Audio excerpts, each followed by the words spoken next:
हर हर महादेव मेरे प्यारे भाई बहनों। आज आप हैं नैनीताल में। नैनीताल के मुक्तेश्वर का ये वीडियो है दोस्तों। जी हाँ दोस्तों, पहाड़ों पर बसा हुआ गोलू महाराज जी का ये मंदिर है। बहुत ही सुंदर, बहुत ही प्यारा मंदिर। और पहाड़ों पर आप किसी भी मंदिर में जाएंगे तो मन को बहुत ही ज़्यादा शांति मिलती है। तो जब कभी भी हम कहीं पर भी टूर करने जाते हैं, ट्रिप करने जाते हैं, तो तीर्थ स्थान ना घूमें ऐसा तो हो ही नहीं सकता। तो इस मंदिर का नाम है गोलू महाराज जी का मंदिर। यहाँ पर घंटियाँ चढ़ाना बहुत ही शुभ माना जाता है।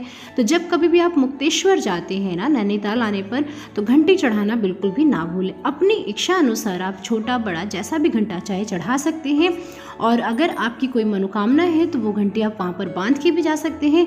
और यदि आप चाहें तो प्रसाद रूप में उस घंटी को अपने घर भी लेकर जा सकते हैं। तो यहाँ से हमने ली छोटी बड़ी बहुत सारी चीज़ें। रुद्राक्ष की मालाएं आपको यहाँ पर अच्छी अच्छी मिल जाएंगी। तो ये सारी चीज़ें लेने के बाद आपको प्रसाद लेना है। सुहाग का सामान भी यहाँ पर आपको मिल जाएगा। ये सारी शॉपिंग करने के बाद अब हम गए थे गोलू महाराज के दर्शन करने। मंदिर थोड़ा ऊंचाई पे है, आपको चलने में बहुत ही आनंद आएगा, बहुत ही अच्छा लगेगा।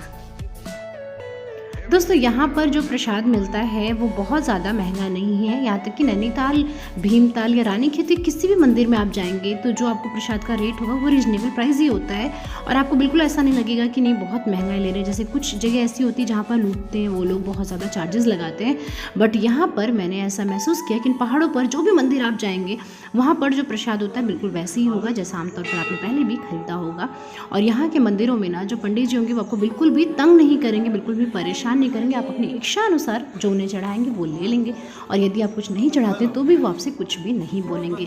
पर हम इतनी दूर आए हैं तो कुछ दान पुण्य का कार्य हमें अवश्य ही करना चाहिए। इस तरह से यहाँ मुक्तेश्वर धाम में 2 से 3 बाबा लोग बैठे हुए थे रास्ते में, जिन्हें हमने कुछ दान पुण्य किया। इसके अलावा कोई भी मांगने वाला या भिक्षा मांगने वाला आपको यहाँ पर नहीं मिलेगा। थोड़ा सा ठंड का मौसम था दोस्तों, इसलिए चाल जो है धीमी हो जाती है, वरना बहुत ज़्यादा नहीं, 10 से 12 मिनट के अंदर ही आप इन सीढ़ियों को चढ़ लेंगे। और उसके बाद ये देखिए हम मुक्तेश्वर धाम के गोलू महाराज के मंदिर में आ चुके हैं। यहाँ पर बहुत सारे लोगों ने घंटियाँ बांधी हुई थी। हज़ारों लाखों घंटियाँ बंधी हुई थी, छोटी बड़ी हर साइज़ की। जिसकी जैसी इच्छा होती है, जिसकी जैसी मनोकामना होती है, वो मनोकामना पूरी होने के बाद इस तरह से अपनी इच्छा से घंटियाँ बांध जाते हैं। बहुत सारे लोगों ने अपनी मनोकामनाएं इसमें लिखी थी। जैसे जो आपकी परेशानी आप देख सकते हैं, यहाँ पर जो पीछे पन्नी लगे हुए हैं इसमें लोगों ने अपनी परेशानियां लिख रखी है। और उन्होंने अपने गोलू महाराज से प्रार्थना की है कि यदि मेरी ये परेशानी दूर हो जाती है तो मैं दोबारा आऊँगी, फिर से प्रसाद चढ़ाऊँगी या चढ़ाऊँगा और आपके दर्शन करने आऊँगा। और इस बार और भी बड़ा घंटा हम चढ़ाएँगे। तो यहाँ का जो मेन प्रसाद है वो यही है कि यहाँ पर लोग घंटा बांधते हैं और घंटा ही प्रसाद में लेकर जाते हैं। तो हमने यहाँ पर बहुत मज़े हमें आए, बहुत अच्छा लगा। दर्शन किया, पंडित जी से यहाँ का इतिहास जाना।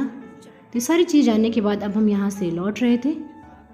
ये रास्ते में पंडित जी थे, 2 से 3 लोग थे। तो ये इतनी ठंड में बैठे थे तो इन्हें भाई कुछ तो देना ही चाहिए था हमें। तो हमने जो हमारी इच्छा थी उससे हमने निदान पुण्य किया। इन्होंने बहुत अच्छी अच्छी बातें बताई, साथ ही साथ सभी को तिलक लगाया।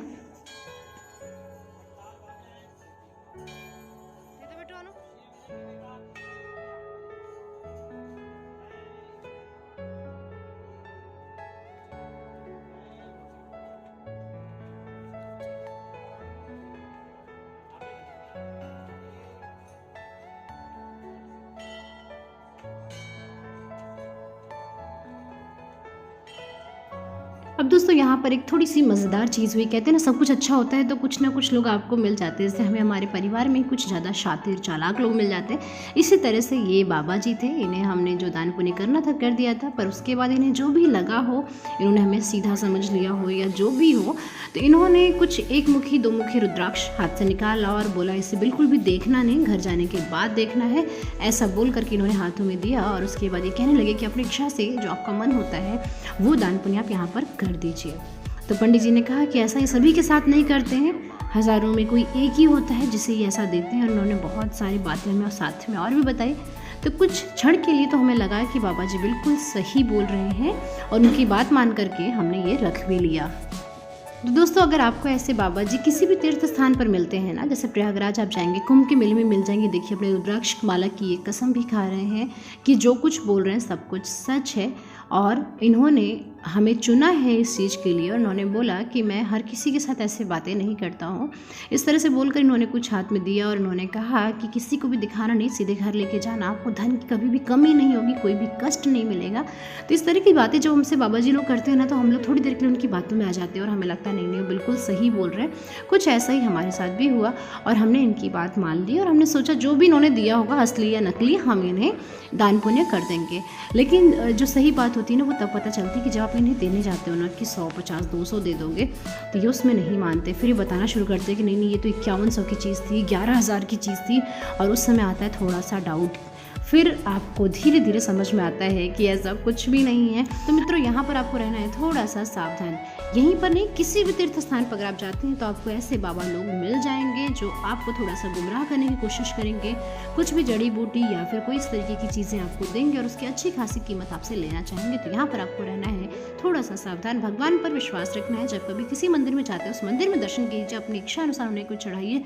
किंतु जब आपको कुछ ऐसी चीज़ें वो देते हैं तो वहाँ पर थोड़ा सा आपको सावधान। तो दोस्तों, आज का वीडियो हम इन्हीं जानकारियों के साथ समाप्त करते हैं। आप भी सावधान रहें, सतर्क रहें। हमने हर एक उस ज़रूरतमंद को कुछ न कुछ दान पुण्य किया जिससे हमें लगा कि करना चाहिए था, क्योंकि दान पुण्य हमें अवश्य ही करना चाहिए। आज का वीडियो अच्छा लगा फ्रेंड्स तो लाइक ज़रूर करें, कमेंट करके अपने विचार मुझे ज़रूर बताएं और चैनल को ज़रूर सब्सक्राइब करें। Thanks for watching. Her her Mahadev.